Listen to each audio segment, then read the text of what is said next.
Oi, tudo bem? Já começou mais um programa. Eu sou a Elga Figueiredo e vou estar com você na próxima hora com muita informação e muita conversa boa. Seja bem-vindo a mais um Elga e Você.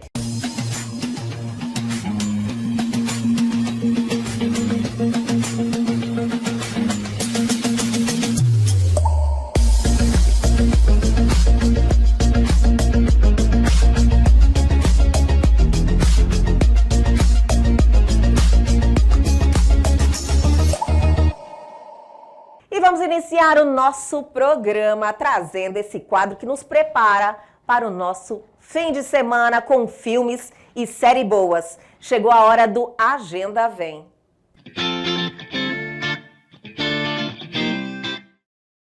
Iniciamos o nosso quadro com um filme de suspense, Jogo Perfeito.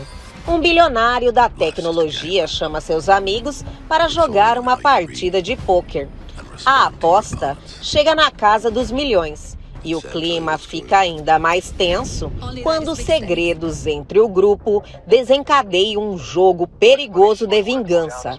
Para piorar, um bando armado invade a mansão, forçando os homens a agirem juntos para se salvar. Cheers, lads. 25 million on the table. Who are these guys? It's poker night, and I want to play. Forgive my cynicism, but what's the catch? I just thought we'd up the stakes tonight. Raise 175. All in. Jake goes all in. That's just sick. Not surprised, Alex.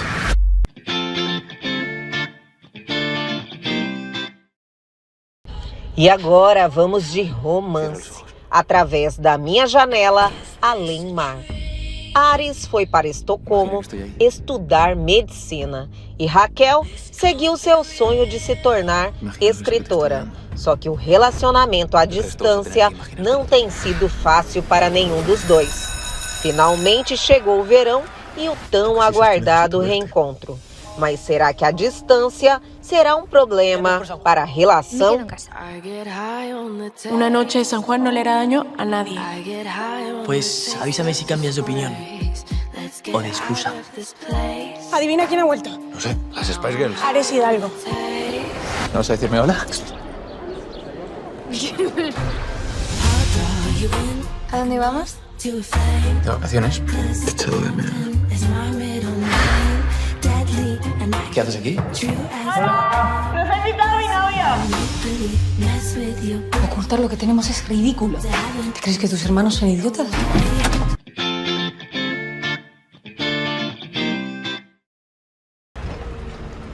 E agora vamos de documentário que está em alta e vale a pena. Fantasmas do Abismo.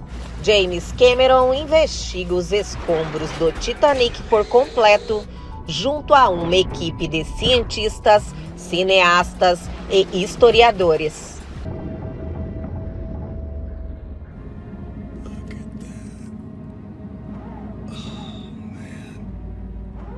Oh, now you get a sense of the size of this thing. My God. This was the Titanic. This is, the fabled liner that lies in its grave at the bottom of the North Atlantic. You approach it with incredible reverence. Bill, it is bow anchor.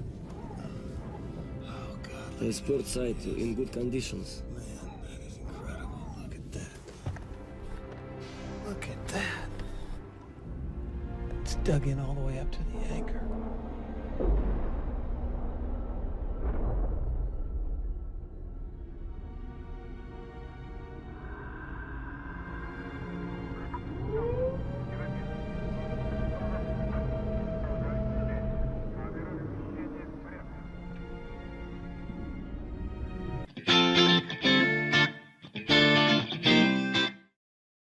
E vamos de minissérie Amor e Morte.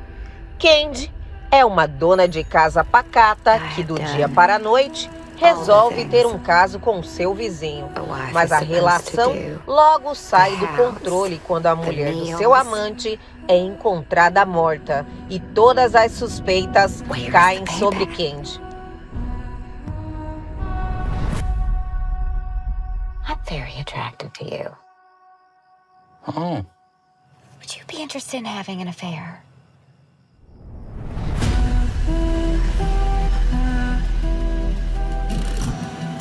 You two just looked at each other like you got a secret.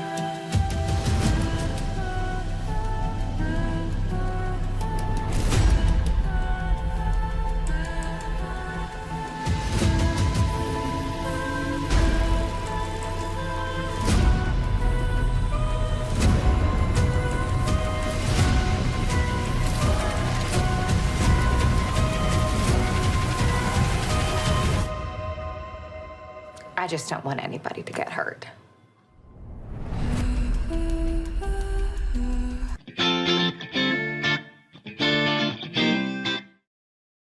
E finalizamos com uma série de época e romance. A Imperatriz. Elizabeth se apaixona pelo Imperador Francisco, mas não poderia imaginar que ao se casar com ele, acabaria mergulhando no mundo de tensões e intrigas da corte de Viena. Ich will eine Kaiserin, die unsere Krone mit Stolz trägt. Eine Kaiserin, die die Zeiten überstrahlt. Das bist du nicht, Elisabeth. Eine Heirat aus Liebe. Ist das denn erlaubt? Wir probieren mal etwas Neues. Meine Familie hat ein Talent, schöne Dinge für etwas Hässliches zu benutzen. Ich kriege keine Luft. Bitte hören Sie auf.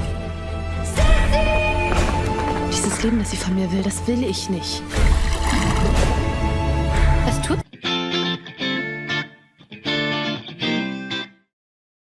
E aí, gostaram da nossa seleção de hoje? Podem ir tranquilo, minha gente, assistam que eu tenho certeza que vocês vão gostar, que tem o selo de autenticação aqui do Elga e Você.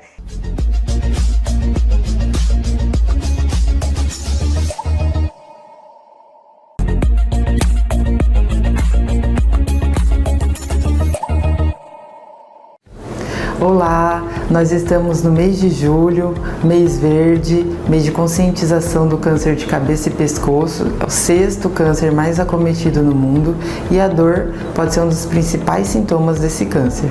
Eu sou a doutora Marcela Santa Rosa, especialista em dor e atendo aqui na Oncolog. A dor, além do principal sintoma, ela pode ser um dos primeiros sintomas que o paciente sente e faz buscar o médico. É importantíssimo ser logo diagnosticado, ter esse diagnóstico precoce para ter um tratamento mais favorável. Durante o tratamento, após o tratamento, o paciente também pode sentir dor. A dor pode ser de vários motivos, pode ter em choque, em formigamento, em aperto, na área afetada ou irradiada. O tratamento pode ser medicamentoso, bloqueios, de várias formas e não necessariamente ele afeta o tratamento oncológico. Nós estamos aqui à disposição. Qualquer dúvida, comente, curta e compartilhe. Obrigada.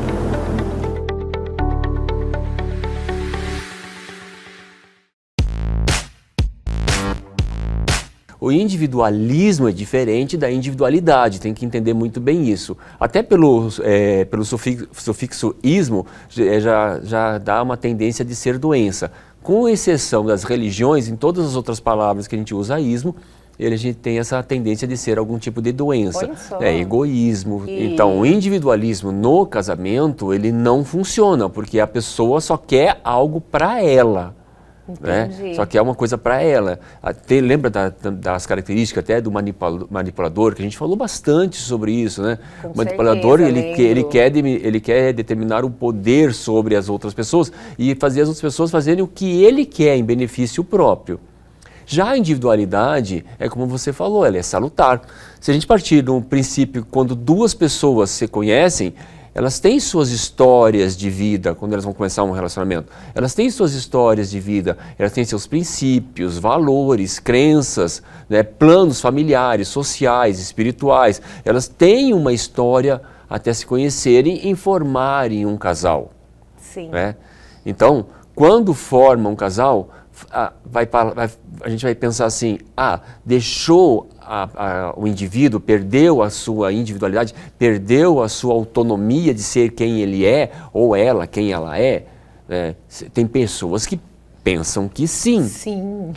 Pessoas que pensam que sim. Na realidade, não deve perder, né? Isso é algo que é nosso. É quem você é, né? A sua vida. Por exemplo, se a pessoa que acredita que ela vai casar e vai formar um indivíduo só naquele casamento, e quando ela está no casamento e ela percebe que não é bem assim, ela vai despertar dentro dela algumas coisas que não são legais, alguns pensamentos disfuncionais, algumas atitudes não saudáveis, né?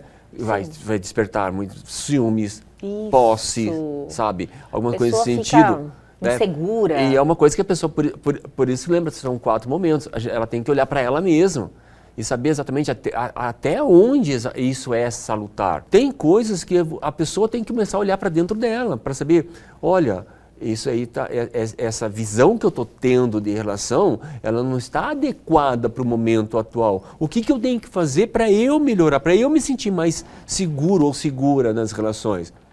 E saber quais são os meus valores. Então a gente está num plano de evolução, então nós estamos aqui aprendendo. Também não é porque tem individualidade, por exemplo, que a gente deve aceitar tudo, né? Tudo tem que ser do comum acordo, tudo tem que ser conversado, tudo tem que ser a base do respeito. Por exemplo, se o marido gosta de ir jogar o seu futebol no final de semana, depois ficar com os amigos, tomar uma cerveja, né? Você sabe onde ele está? Por que não deixar? Não é questão de deixar. Por que não? Simplesmente isso. Ele vai, né, deixar, parece que precisa da minha autorização, né? Meu consentimento. Não, simplesmente ele vai porque ele gosta, ele vai fazer isso bem, é natural no bem relacionamento. ele, né? Tem até eu tenho até uma parte que fala do Buda com relação à rosa, explicando o que é o gostar e o que é o amar, que eu achei legal, que antes eu fazia com a laranja, né? Agora com essa rosa eu achei bem legal, eu estive lendo sobre isso, né? No Buda fala assim, olha, eu vi uma rosa, nossa, achei essa rosa linda, eu gostei da rosa, o que eu vou lá e faço? Eu arranco ela. Né? Eu tiro ela, eu a mato do seu habitat natural, eu ainda trago para mim espinhos que possam me machucar. Né? Por quê? Porque eu gosto da rosa. Agora, se eu amo a rosa, o que eu vou fazer? Eu vou deixar ela lá plantada do jeito que ela está e vou regar todos os dias. Para ela continuar cada vez mais bela, mais forte. Exato, Elga. Continuar vivendo, sendo exuberante. Exato. O reiki ele vai trabalhar toda a causa, se é hereditário, se é ancestrais, se é antepassado, se é herdado do útero materno, todas as emoções, porque na hora que a mãe, você está lá no útero, a mãe não transfere só oxigênio, o nutriente através do cordão umbilical, ela também transfere todas as emoções dela. Todas as que estão guardadas nela, que ela herdou da mãe, do pai, do tataravô, do bisavô, ela transfere para aquele feto, para aquele embrião que está ali.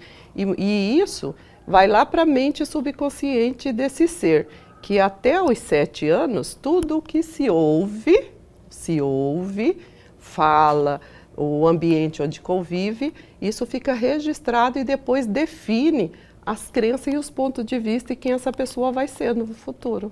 Olha, gente, que tamanho de responsabilidade a gente tem, você falando sobre isso e eu grávida. Falei, meu Deus do céu, preciso aprender mais, porque às vezes você não consegue entender tudo que está dentro de você, né? Você nem percebe que talvez tenha algum trauma ou algo que você precisa trabalhar, diríamos assim, né, Graça? Sim, porque nós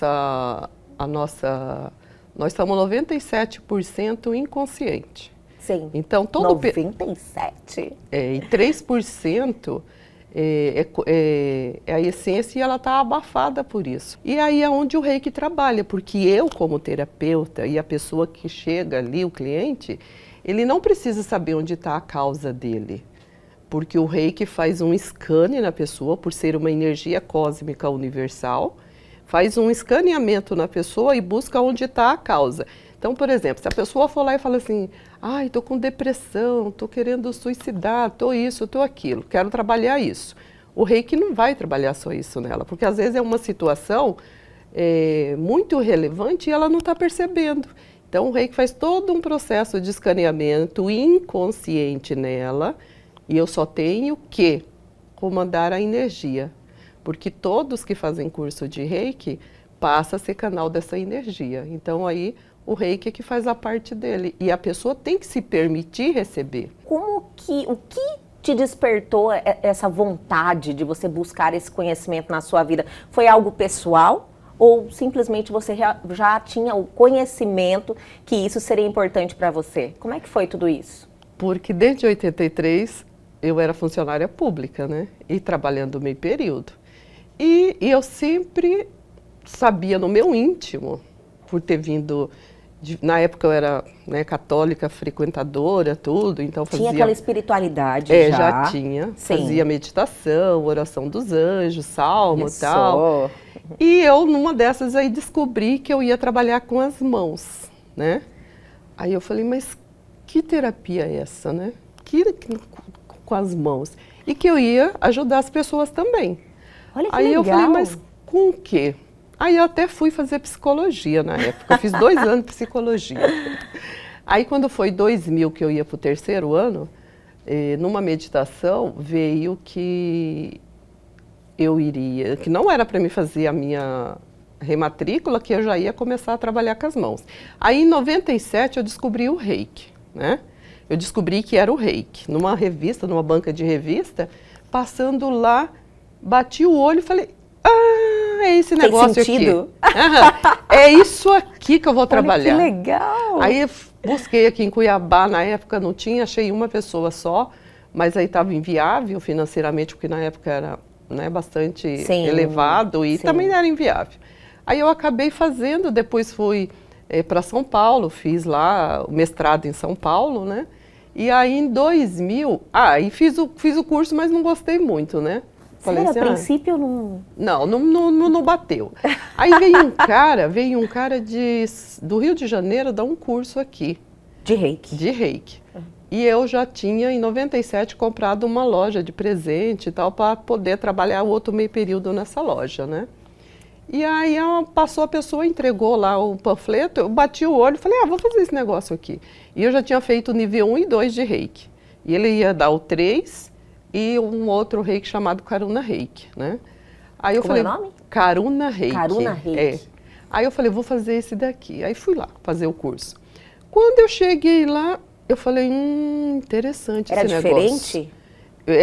A metodologia dele, tudo diferente. E isso foi 9 de dezembro de 2099, de 99. De 99.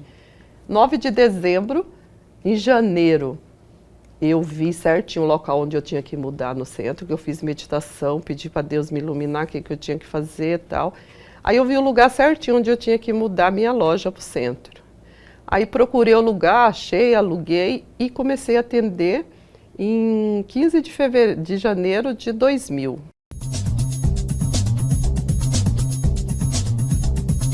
Entendo os riscos de se automedicar com paracetamol, o remédio que virou a principal causa de falência do fígado. Uma das opções mais populares contra dor e febre. Esse remédio é vendido livremente em farmácias e o abuso no consumo dele preocupa as autoridades.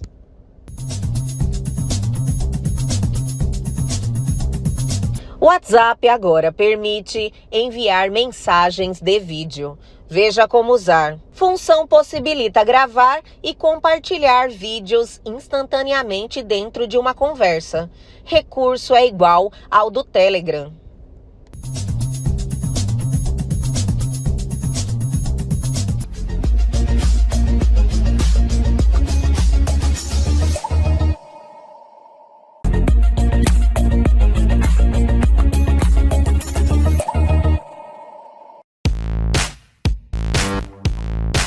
A função primordial do Conselho Regional de Medicina é justamente essa, é proteger a sociedade do mau ato médico, né? Ou seja, da prática ilegal ou de uma forma irracional da medicina. Então, a função principal é essa. Então, a gente sempre avalia, como eu disse para você, né? Se os médicos que aqui estão, se a forma que a medicina está sendo oferecida à população de uma forma geral, se é SUS, se é particular ou se é através do convênio, está dentro das normas estabelecidas, né?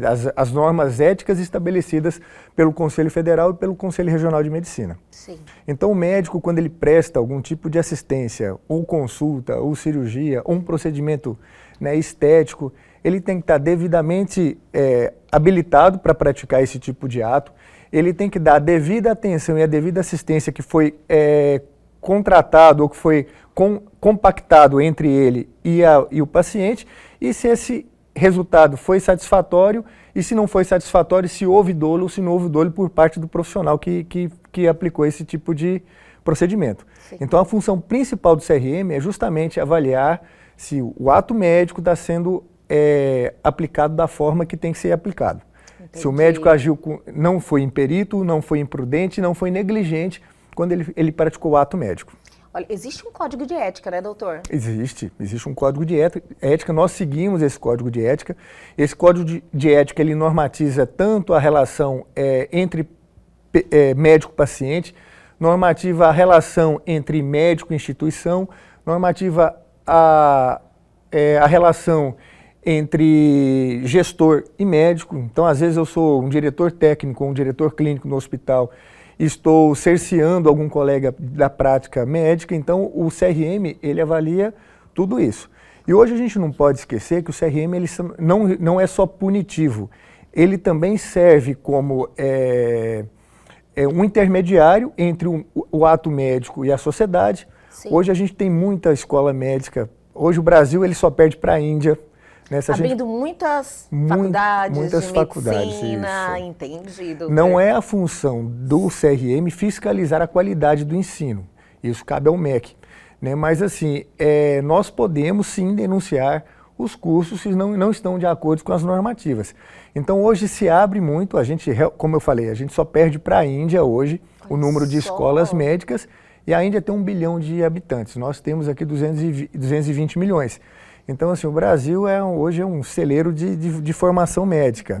A chapa 1 são 40 que o doutor falou? São 40 médicos. 40 médicos que se distribuem lá em várias funções. Como é que funciona? Na verdade é o seguinte, nós temos o presidente, o vice-presidente, conselheiro.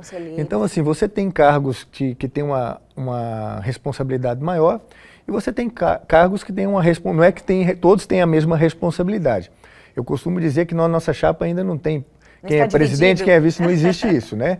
Ali está todo mundo trabalhando em prol à medicina, em prol aos colegas médicos, e futuramente, eu não entrei nessa proposta para cargo, eu entrei pelo propósito. Sim. Então, alguns colegas me convidaram, você já me conhece, eu falei que não iria entrar em mais nada Por isso que eu admirei, justamente. Eu falei, nossa, doutor, ainda vai arrumar um tempinho a mais. Eu tenho essa, né, que é de cuidar da Mas eu fiquei muito feliz, viu, doutor? Não, eu também fiquei, porque assim, as pessoas me convenceram. Sim. Pelo propósito. Então, quando os colegas que lá estão, que são pessoas muito queridas e muito éticas, chegaram e falaram, Luciano, nossa proposta é essa, nós queremos mudar isso dentro do Conselho Regional de Medicina. Na outra chapa são pessoas também queridas, tenho vários amigos, como eu te falei, mas tem pessoas que estão lá há mais de 20 anos dentro do Conselho Regional de Medicina. Então, assim, é o mesmo do mesmo. A cabeça do Conselho Regional de Medicina não mudou. E eu acredito que a mudança ela é salutar. Para você ter novas ideias, novas oportunidades, porque muitas vezes quando eu já tenho uma opinião formada, qualquer mudança que eu quero colocar, você fala, não, aqui sempre funcionou desse jeito, aquilo que a gente escolhe. Sempre foi desse jeito e nós vamos continuar desse jeito. O time que está ganhando não se mexe, O time que está ganhando não se mexe. Então, nossa intenção é justamente essa, é dar uma mudada, é dar uma oxigenada, é trazer novas ideias, é fazer com que o Conselho Regional de Medicina realmente continue sendo fiscalizador, continue fazendo o papel que ele nasceu para fazer, mas ao mesmo tempo ser mais parceiro, ser mais próximo do nosso médico, que hoje em dia está muito desvalorizado, e eu sei como é que é, porque eu trabalho muito ainda, trabalho tanto no SUS, trabalho em clínica privada, já prestei serviço por Estado, já prestei serviço com pessoa física, pessoa jurídica. Então, assim, eu conheço muito bem como é que funciona o trabalho e a prestação de serviço médico dentro do Estado do Mato Grosso. É por isso que eu fiquei muito feliz, doutor. Eu falei, olha, o doutor Luciano colocou seu nome à disposição, né, para mais esse desafio, que não é... E as pessoas têm em mente que educação sexual é falar sobre sexo, e não é isso, né? Educação sexual é você ensinar o seu filho, desde o início, sobre o corpo dele, sobre os limites, até onde pode ir, né? Sim. E as pessoas não entendem É um autoconhecimento, é um autoconhecimento físico, né, doutora? Né? É um autoconhecimento, é para a pessoa ter consciência, né? Para a criança ter consciência do corpo dela. E assim, desde o início, a gente... esses dias, algum artista falou que pede licença para trocar o filho. Isso é correto. Pede licença? Achei super interessante. Ele chega e pede licença para o filho entender que isso é uma intimidade? É uma intimidade, né? Um consentimento. É um consentimento. Olha que importante isso. São costumes, né, que geralmente não são praticados, porque muitos pais também não entendem essa necessidade. Mas daí a gente passa para outro assunto que nós estamos aqui também falando sobre essa prevenção da violência. Vamos falar um pouquinho com a doutora Raira em relação a isso. Doutora, eu penso muito que a violência também, ela acontece porque muitas vezes a criança nem entende o que está acontecendo naquele momento, né? No caso, a doutora Miriane falou de pedir licença para trocar o filho, que é algo íntimo. Isso a criança já vai entendendo que não é qualquer pessoa que pode ter esse tipo de ato, né, doutora? Justamente, a gente precisa ensinar a criança a dar o consentimento, né? Por isso que é tão importante a gente ensinar sobre o não para a criança, né? Então, aqui não pode pegar, tem pessoas que não podem fazer certos tipos de carinho, né? Então, ensinar sobre intimidade. O que é intimidade, né? É o carinho, é o afeto. E como que a criança se sente segura em deixar alguém fazer carinho, né? Pelo afeto. Então, ela precisa entender quem é confiável e quem não é, né? E precisa de um discernimento. A criança, ela precisa, quando os pais falam assim, você precisa conhecer, né, sobre suas partes íntimas, né? Sim. E a gente pensa, partes íntimas é só aquilo que está coberto, mas não, né? A boca também é uma parte íntima. Então, às vezes, um ato nosso, né, uma brincadeira, um afeto de dar um beijinho, né? Um beijinho, um selinho na criança, também naturaliza esse comportamento, né? Então, a gente precisa estar muito atento ao que a gente passa para a criança, né? Então, em casa, né, doutora? Costumes, em casa mesmo. Em casa. Que faz, lógico, não entendendo o prejuízo disso. Quando a criança sai do ambiente, né, seguro, também relativamente, porque muitos abusos acontecem dentro de casa, mas assim, relativamente você entende que é um ambiente seguro. Então, esse ambiente você precisa ter um cuidado muito grande, né, para definir os comportamentos, do que pode, do que não pode, né, doutora? E desde cedo, eu comprei pro meu filho uma boneca. Nessa boneca eu falo pra ele, aqui você vai deixar pegar, aqui você não vai deixar pegar. A gente tem que começar a ensinar isso. Meu filho tem 1 ano de idade, eu já mostro pra ele. Seu filho tem 1 ano de idade? Eu já mostro pra ele. E você já está Já mostro ensinando? pra ele. E tem livros também que a gente pode usar pra mostrar pras crianças. Nos livros eles falam, essa é uma parte que a gente não pode deixar pegar, é uma parte proibida. Então, a gente tem que ensinar pros nossos filhos quem deve pegar, quem pode manusear, né, quem pode ajudar na higiene e quem não pode. Doutora, eu acho que a dificuldade está mais aí. Os pais, não que eles não queiram ensinar, não que eles não entendam essa necessidade, é que eles não sabem como, né? Sim. Isso vem muito também de uma histórico, né? Porque eu não fui ensinada, a geração da minha mãe não foi ensinada, era um tabu, né? Era um tabu falar sobre educação sexualidade, né? Educação sexual, né? Então, vem muitos mitos que a gente diz, né? Eu vou ensinar o meu filho sobre falar sobre educação sexual, eu vou incentivar ele a fazer sexo. Isso é o primeiro tabu, né, doutora? Esse é o primeiro. Olha, eu vou acelerar o processo, né? Não, mas ensinar educação sexual é justamente o que a Miriane está falando. É sobre ensinar sobre as partes íntimas, ensinar sobre quem pode pegar aqui, quem não pode, é sobre a intimidade, não naturalizar alguns comportamentos, né? Então, é muito fácil, às vezes, a gente fazer algo e a criança repetir, até mesmo pela imaturidade cognitiva. Na verdade, eles nos imitam, né? Nós somos espelhos, né? Sim, justamente. Eu estava até conversando com a Miriane, que essa semana eu recebi uma ligação assim de uma mãe: meu filho está beijando todas as crianças da sala. E, sério? Sim, e aí pensa, né, é um comportamento sexualizado. Mas não, ela simplesmente naturalizando um comportamento que alguma criança ali da escola, da sala, viu, né, ou fazem esse comportamento de dar o selinho, e a criança, ela perpassa isso para as outras. Ela entende que isso é normal, sim, é como se fosse um beijinho no rosto. Sim, e é perigoso, né, a gente naturalizar isso, porque a criança, principalmente abaixo de 5 anos, não tem essa maturidade. E não tem malícia também, né, Sim, doutora? Eu acho que a criança, eu não sei há quanto tempo que passa a ter esse tipo de reação, ter malícia, mas assim, a criança é pura, ela geralmente repete o que ela vê, o que ela está acostumado no ambiente familiar, né?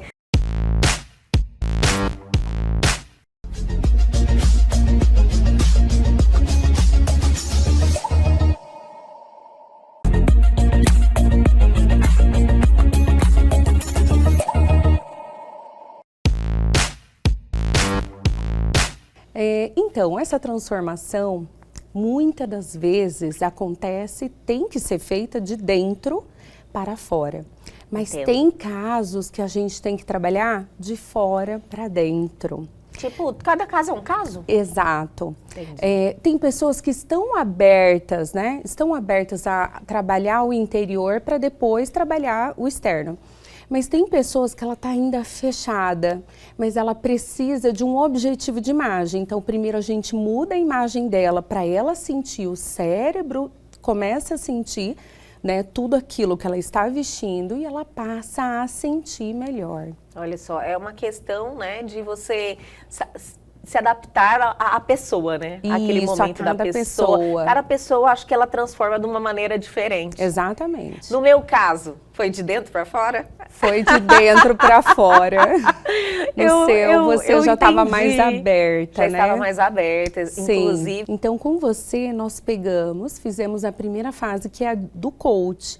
Para que serve o coach? Para eu conhecer Elga, para fazer aquelas perguntas que você falou, caramba, nem eu... Peraí, vou pensar um pouquinho. Nem eu, né, não tinha pensado nisso. Então, são perguntas que vai fazer você refletir, vai fazer você falar, poxa, realmente eu não estava transmitindo isso. Sim. E a chave de tudo é qual é o seu objetivo de imagem, o que você quer passar antes de abrir a boca, né? E a partir daí que a gente faz todo o estudo de como Elga vai se vestir para poder transmitir isso, né? Essa última transformação do Dia das Mães, que inclusive foi a Laís e a Vanessa que ganharam. Olha que legal, né? Você fez um sorteio? Um sorteio, elas tinham que contar, as mães tinham que mandar a sua história. A história mais curtida, mais votada, ela ia ganhar uma transformação completíssima, né? Desde a consultoria até o salão de beleza. Olha, completa mesmo. Isso. Ela passou por todo esse processo. Foram duas mães. Duas mães? Duas. Olha, que legal. E aí foi um momento assim que eu falo, gente, foi transformador não só para ela, mas para todos os envolvidos, né? Que maravilha. Era uma pessoa, agora eu vou falar da Vanessa, era uma pessoa que doava a sua vida para os filhos. Então, é o que realmente... pode estar acontecendo até com quem está nos ouvindo, né, nos vendo. Com certeza. Quando você falou mãe, eu tive essa sensação, sabe? Então, ela tem 3 filhos, 2 têm autismo, um tem TDAH. Exige muito mais ainda essa dedicação, né, esse comprometimento. Então, acredito que todo mundo já fala, olha, quando você vira mãe... Já muda. Você passa a dedicar se totalmente for para o filho. Né, um filho mais... Agora, um filho que precisa ainda mais de atenção. Então, o que aconteceu? A Vanessa era uma mulher que sempre se cuidou. Mas a partir do momento que ela teve os filhos com autismo e precisou de atenção, ela esqueceu de cuidar dela. Ela esqueceu. E ela não se deu conta disso. Ela se deu conta quando ela viu a promoção e ela falou, a minha mãe já estava pegando no meu pé, todo mundo, meu marido já queria divorciar de mim, né? Realmente eu não conseguia mais nem vestir, eu pegava a primeira roupa que tinha pela frente. E aí, essa primeira fase que eu fiz com você, eu fiz com ela. Né? E foi um momento de muito aprendizado, porque você vê que tem mulheres que ela se doa por completo para o filho, né? A ponto dela esquecer dela mesma. Sim. Né? Então ela tá ali o tempo inteiro. Tomou banho, já comeu, aí veste, aí leva para o médico e volta, e ela esquece dela. Nisso, ela não cuida do cabelo. Ela não se importa que roupa ela está vestindo e vai, né? Eu acho que é um ciclo, né? Que ela entra nele e ela se perde nele, ela nem percebe mais. E automaticamente ela já não vai mais se achando bonita, o marido também não. Autoestima baixando, né? A autoestima baixa, né? E aí esse é um momento muito lindo, que é um momento de você e o espelho, onde eu pedi para ela se olhar. E ela começou, um exercício? Foi. Olha que legal. E ela começou a se emocionar, porque ela falava não consigo olhar para o espelho. Olha só. Então, assim, realmente tem mulheres que não conseguem olhar para o espelho, porque ela tá ali numa vida totalmente diferente da vaidade, do se olhar, do se cuidar. Ela chega num ponto que ninguém cuida dela. Ninguém. Nem mesmo ela é esquecida. Sim. Então foi muito difícil para ela se olhar no espelho, mas aí a gente foi fazendo, né, o exercício, tudo, aí ela conseguiu. As alergias são mais prevalentes na infância. Sempre? Sim, são mais prevalentes. Então, as crianças têm mais alergias do que os adultos. E aí tem vários motivos, né? E um deles, sim, é o amadurecimento dos órgãos, do intestino, da pele e também do sistema imunológico que está envolvido. Então, os bebês, muitas vezes, eles são muito vítimas de alergia. Sim, a maioria. Doutor, bastante. hoje, por exemplo, nós temos assim um clima muito seco, né? Isso aí deve ser propício para desenvolver alergias respiratórias, né? Sim. Climas muito secos, pode variar de acordo com a alergia e a época do ano, né? Sério? Sim, climas muito secos, às vezes é aquele muito úmido, porque às vezes a pessoa é sensível ao mofo, então já é mais umidade. Aos ácaros da poeira já é na época mais de seco, né? Aquelas pessoas que têm sensibilização ou alergia aos pólens já na época mais da primavera, então isso varia um pouco. As pessoas precisam estar assim, bem ligadas à época do ano, exatamente. Então, porque muitas vezes você nem sabe o que está acontecendo, né? Exatamente. Você fala, nossa senhora, porque existem vários testes para você identificar sim. qual que você reage, mas poucas pessoas ainda fazem esses testes, né? É essencial fazer os testes porque rinite e asma alérgica, um exemplo comum, é diferente você ter uma rinite alérgica ou não. Muda o tratamento, as possibilidades de melhora dos sintomas, então isso é importante, fazer o diagnóstico correto. Doutor, como é que você identifica que você tem aí uma reação, uma alergia à proteína do leite de vaca? A alergia Qual que são os sintomas? A alergia à proteína do leite de vaca, ela é mais comum em bebês. Nos primeiros meses de vida, assim que começa a amamentação. Então, nós temos aí vários tipos, não é só um tipo de alergia à proteína do leite de vaca. Então, é diferente de acordo com a idade, tá? Então, a mais comum é quando o bebê começa a se amamentar, né? Que a mãe consome a proteína do leite de vaca e passa essa proteína... Então, é a alimentação da mãe? Sim, e passa através do leite materno. Eu ia perguntar para o doutor, eu falei, doutor, são as mães que não conseguem amamentar? Não. Então, no caso, a mãe que tem que se policiar com isso. Exatamente. É assim, não tem que ter medo, porque não é a maioria das crianças que vai ter esse tipo de alergia, tá? E ela também não é um tipo de alergia benéfica, maléfica, né? Tipo, que vai alterar... dar anafilaxia na criança, poder ter risco de vida, não. A alergia que é geralmente em bebês, né, recém-nascidos, se chama proctocolite. Então, já são sintomas mais gastrointestinal, a criança ela pode ter diarreia com sangue, com muco, isso é um alerta, uma assadura que não melhora tanto, uma doença do refluxo gastroesofágico que a criança perde peso, que é exuberante, então tem que pensar, né? E a mãe, ela tem que saber e conscientizar que essa é uma alergia passageira, a criança vai melhorar. Às vezes, ela precisa, sim, muitas vezes, da orientação de um especialista para retirar a proteína do leite de vaca do consumo, porque a criança vai melhorar muito. Sim. E a criança vai adquirir tolerância. Até o 1 ano de idade ela consegue tolerância. Então isso, acompanhando, nós podemos orientar as mães, porque muitas vezes as mães pensam que é ela que está causando malefício, tem todo aquele carinho de amamentar, e ela fala, eu não posso amamentar mais, é o meu leite que está causando um dano para o meu filho. Então tem um poder psicológico muito grande.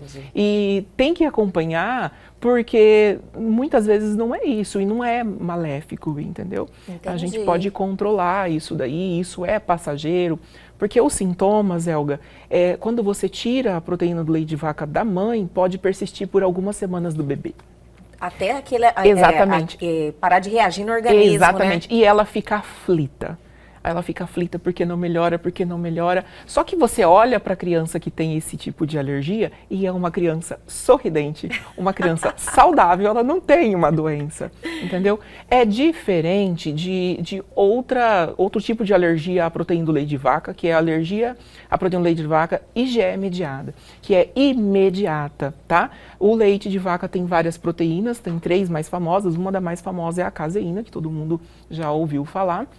Então essa é diferente, ela já vem depois que passou aí a idade de amamentação exclusiva, a pessoa, o sistema imunológico dela, ela pode formar um anticorpo contra uma dessas proteínas e quando essa criança ingerir novamente, pode ter sintoma. E os sintomas aí já um pouco diferente, pode dar aquelas reações clássicas que nós conhecemos de alergia, que é reação em pele, urticária, angioedema, né? Coceira em todo o corpo. O paciente pode ter problema respiratório, neste momento, falta de ar, e uma reação mais grave que levar à anafilaxia. Aí sim, nós temos um problema grave, sério, né, com doutor? Risco de vida. Tá? Nossa, isso realmente assusta. Isso realmente assusta. Então, são diferentes e em etapas diferentes da vida do bebê, né? Da criança. Mas, assim, de 2 a 6% das crianças tem essa alergia à proteína do leite de vaca. A maioria delas é a proctocolite, que é passageira, né? Geralmente, essa alergia à proteína do leite de vaca é na infância e 80% das crianças melhoram. Olha que não vai ter mais boa. Alergia. E em segmento, com especialistas de saber quando dar o leite de novo, qual é o melhor momento de fazer alguma coisa por essa alergia, se ela vai passar, se ela é persistente, o que fazer, é bom esse acompanhamento, porque muitas vezes a criança não vai melhorar sozinha e precisa de um incentivo.